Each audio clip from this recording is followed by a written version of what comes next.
Hello and welcome to AffroVlogs. In today's episode, I'm going to talk to you guys about being a small YouTuber and the difficulties we face being on the platform known as YouTube. At this moment in time, YouTube has been a very difficult place for people like myself to go on there and catapult ourselves to stardom, as I'll say politely.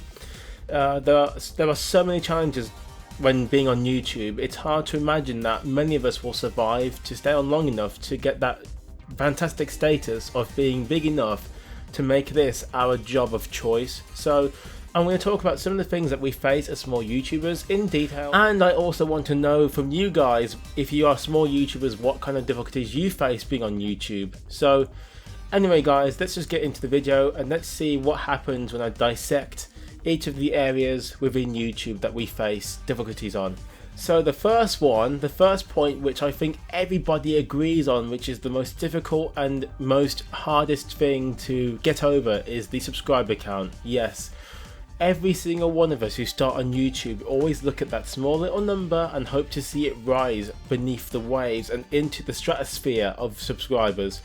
But the problem is, we've been coaxed into thinking the subscriber count alone is going to make our future, when in reality it actually doesn't.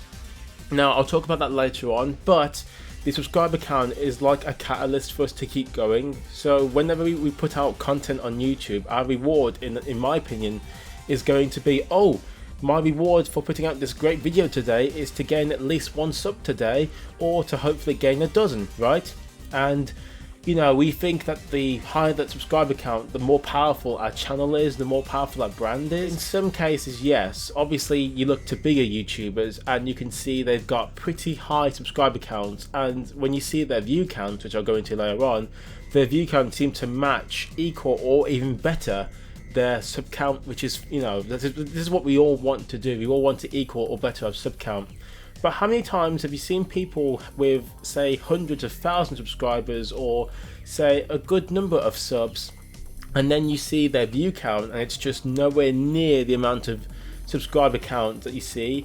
The problem is, subscribers are a good way to increase your brand. However, subscribers alone don't make a YouTube channel, and what's even worse is with subscribers, if your subscribers are dead or inactive, that's actually worse than not having them at all. To survive on YouTube, you need to have an active subscriber base. That's why a lot of people say now on YouTube, oh, if you subscribe to me, you have to be this, you have to be active, you must be, basically all these lists of things that not everyone can adhere to.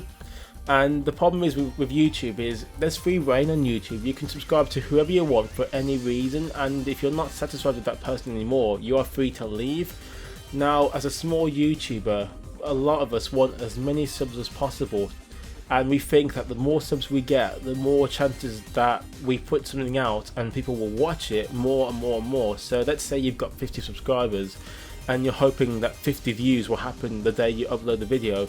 It doesn't always work out like that. Again, I'll talk about that later on, but my point is this: subscribers alone do not make a YouTube channel. Subscribers are part of the channel, and it's one reason why some people do get featured and grown on YouTube. However, if you're somebody who has that mindset that subscribers alone will make their YouTube channel even bigger than it is now, you're sadly mistaken, and no wonder you guys don't succeed on YouTube.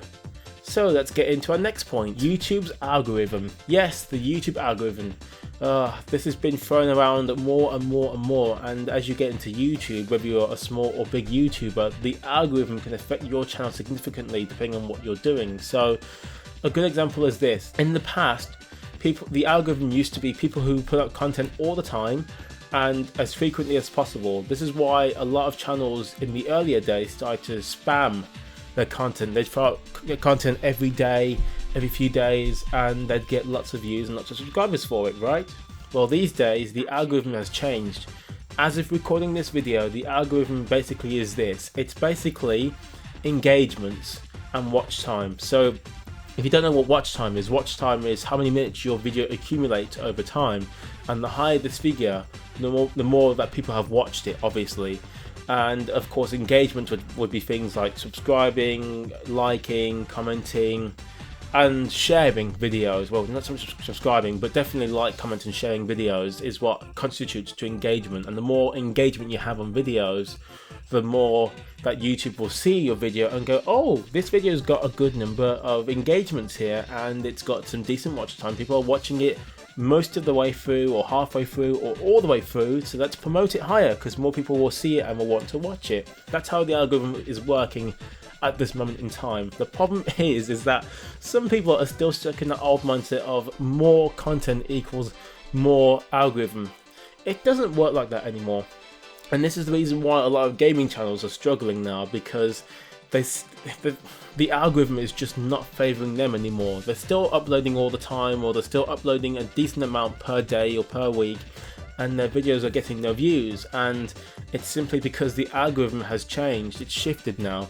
So if you want the algorithm to favour you, you have to make great content, therefore slowing down the production, because if you don't slow down production, the quality of your videos, if you pump out videos every single day, gets worse and worse and worse. Now, for gamers, luckily there is an answer that I will talk about a bit later on, but essentially streaming makes it for all of those things. But again, I'll talk about that a little later on. So let's go on to our next point, and my next point is quality of content. Now, just a fraction of a second ago, I mentioned that the quality of your content will determine how much engagement and interaction you'll get on YouTube. Now, these days, it's very, very easy to make quality content. For example, your smartphone has a decent camera, it has decent microphones. You know, you can buy microphones like this Blue Yeti for about 100 quid or the Blue Snowball for 50 quid. Basically, at this moment in time, whether you're a streamer or a vlogger or a gamer or anything, it's very easy now, for the most part, to get decent content out, and there's no excuse. However, as I said before, if you're somebody who uploads a lot, then you need to make sure that the quality of your content carries on going up despite the increased workload. Now, some people can do this due to having multiple editors, multiple filming, cast and all sorts of crew members to help make this happen. But if you're somebody like me who's only one person and has to do everything by themselves, this is tricky. And this is why I don't do it. I mean, on AffroVlogs, for example, I only upload 2 videos per week, if that, sometimes only once a week. The reward for me is I can put in as much time as I need to on that particular video and make it as good as it can be. If I can't do that, then the videos suffer, the channel suffers, and then it spirals out of control. So for those of you out there who are making content all the time, multiple times per week, make sure the quality of the content is going to match your expectations. If you feel that the quality of the content is starting to slip away, or it's just not as good as it could be, or the energy is lacking, you need to rethink your strategy, because it just won't work out. Also, another factor about quality of content is the upload schedule. So if you're somebody who uploads, I don't know, 5 times a week, and you're finding it hard to fulfill that, or the content is starting to suffer because of that, reconvene, reconstruct, and figure out a better way to get out the same content at even better quality without compromising the amount of times you upload or how you upload. And that brings me on to my next point, help and support. YouTube is notorious for having some of the worst help and support known to man. You try and get through to YouTube, even big YouTubers have tough times doing this, and you hear nothing. Or they do reply back eventually, and it's always that cryptic, scripted message of, "Hi YouTuber, I can see you've done and repented a strike, but unfortunately due to your community guidelines here, unfortunately we cannot lift the strike, so you're going to be stricken down even though your content was fake." Basically things like that, okay? And my point is, as more YouTubers, when we need help with anything, whether it's a copyright strike or if we need help with just even ID claim and fair use, we're always in the minority and always in the dark. We always never seem to have the help and support that we really need. And YouTube needs to change this, because small YouTubers want to go out here on this platform and thrive. But if you're putting in roadblocks, or if you're actively not doing your best to help them out when they need help, genuine help as well, then you're just saying to them, well, guess what, fend yourself off, goodbye. So it puts people off, and those content creators which could have thrived, then are forced to do something else with their lives, and they can't go to YouTube without fearing the copyright strike or trolls taking people down or so on and so forth. It's a really bad place to be at times, and it's something that scares a lot of people away, and it's something that YouTube needs to figure out soon, because if they don't, even the bigger YouTubers who don't always get through will be thinking to themselves, is it really worth all my hard work to stay on YouTube when I can't get help, or people don't want to help me, or you know, I'm using all my videos in the correct use and I'm still getting stricken down or worse. So it's something that YouTube needs to do, and it's something that we small YouTubers fight with every single day of the week, and especially when things do go wrong for us. So we just got to be careful out there, unfortunately. So number 5 is getting engagement. So getting engagement again means liking, commenting, sharing, all that stuff. The best way to do that is to either make videos which ask a question of the audience, or you have to make content that is of fantastic quality. And obviously getting engagement now is the priority of being a YouTuber, and people have changed their marketing strategy or the way that they upload their video or post it to social media to try and make that happen. Unfortunately, it's been slow going and it's hard to adjust to that change. Most people are used to just spamming their videos or just moving on with the next one, but now if you want to be a serious YouTuber, small or big, you have to adhere to these rules to get the maximum potential out of your video and your content. And now number 6 is what I spoke about a little bit earlier on but didn't quite elaborate on, was streaming. Now a lot of small YouTubers are turning to streaming. Streaming is fantastic for gaming now because it fulfills the criteria of engagement. As you stream, people are talking over your stream, so that's engagement. People can like your stream over time, which is engagement.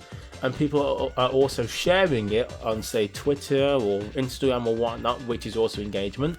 And the cherry on the icing is, if you're very lucky, all these people or some of these people will come along and say, oh, I quite like this channel, I'll subscribe to it. So streaming is one way to fulfill the criteria for gamers, and of course vloggers are now doing it as well. Vloggers use it to kind of do a live stream feed of them talking to their fans, and they will ask questions or do things on camera. So streaming hasn't just helped out gamers, it's helped out all kinds of content creators, and it's a fantastic way to get that engagement algorithm going. The problem is if you're a gaming streamer and that's what you predominantly do, this can also be a detriment in the long run, because when you stream, it's all instantaneous for the most part. Yes, when you finish a stream, you may get a few extra views here and there, but for the most part, the stream is then dead. So if your stream on, say, a Saturday evening, and you finished after 4 hours and you got about, I don't know, 200 views, that's very good, isn't it? Especially if you've only got about 1,000 or less subscribers, right? But after that, you notice that the video doesn't increase in views that much afterwards, even after years. And that's because with streaming, it's like a here and now kind of thing. After that, people just don't watch again because they would have experienced it, or for those who didn't see it, they don't tend to think that them watching a past stream is that engaging because they can't engage live anymore, and sometimes they feel a bit bored because they're just watching something which, you know, isn't cut up or it's too long and they're not part of it. So that's why a lot of streamers have to constantly stream a lot, usually every day or every so often, because if they don't, the algorithm sees that they're not getting any more views or any more content, any more likes or anything, and then their channel status starts to go like this. So when you stream again, it goes back up like that, and if you constantly stream, it stays here. But if you don't stream, even for a week, your channel's here because there's nothing else on the channel to engage other people. So for example, for my old channel, I've got things like my Sunday show, my Let's Plays, along with streams and vlogs. So if people look to my channel, they can go back to those other bits of content and say, oh, this person has other bits of content I can watch while I wait for his next or for her next stream. And that keeps the watch time, the algorithm satisfied, and when I do make my next stream, that just pushes it up even more and I get more fans. So it's a nice trade-off. But again, if you're somebody who only streams and that's all you do, you need to bear that in mind, because you may wonder why sometimes your channel, if you don't stream one day, starts to seem a bit stagnant until you stream again. Bear all this in mind, and you know, ultimately streaming is meant to be fun. Again, as long as you keep this in the back of your head, streaming will be fun, beneficial, and most importantly, a great way to interact with your fans. And now my 7th and final point is your brand. So when you start a YouTube channel, effectively it's a business, it's your brand. You can decorate it as much as you want, how you want, whenever you want, and you can change it up as you go on through time. I'm sure for those people out there who've been doing YouTube for at least a year plus, properly will know this fact so well, where you know, you start off with one kind of design, or you start off with one type of video, and then as you start doing YouTube you get more ideas, more think tanks go into your head, and you think, let's update things a bit, or you get better equipment and vice versa, and your channel and your brand changes. Now this is normal, and it's to be expected that YouTubers will change as time goes on, usually for the better, but obviously depending on what your target audience is, your brand will change, and of course the people you interact with will change. If you're somebody who starts off playing games, for example, and then you start becoming a streamer, your brand and your channel and your fans will change overnight instantly. Okay, that's not true, but your brand will change over time, and this can alienate some of your older fans. However, if you're somebody who's willing to plow on through with what you're doing, and you love what you do, and you know the change is right for you, then you will pick up some new fans, and hopefully those new fans will support you. When you're doing your brand on YouTube, make sure that you have a name that can be easily found, make sure that you have some nice colours, it pops,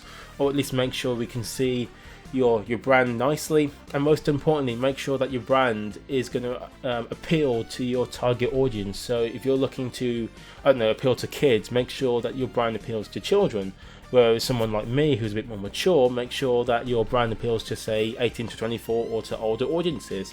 All these tips that I've shared today will hopefully make your YouTube a better channel. Make sure that you've got the will and tenacity to do this, because if you haven't got that, well, YouTube just isn't for you. And even when you go into difficulty, fight it. Make sure you fight, and make sure that you do what you love, because if you don't do what you love, you suffer, your YouTube suffers, and things just don't go well. But guys, that was my talk about being a small YouTuber and some of the difficulties that we face on a daily basis. What do you guys think of the video? And of course, if you are too a small YouTuber, let me know what kind of difficulties you face whenever you are on this platform. If you do like this video, please give it a thumbs up. Of course, comment and let me know what difficulties you guys have been into before, if any. And of course, if you like content like this and more, please consider subscribing to me. But anyway guys, this has been AffroVlogs. Goodbye.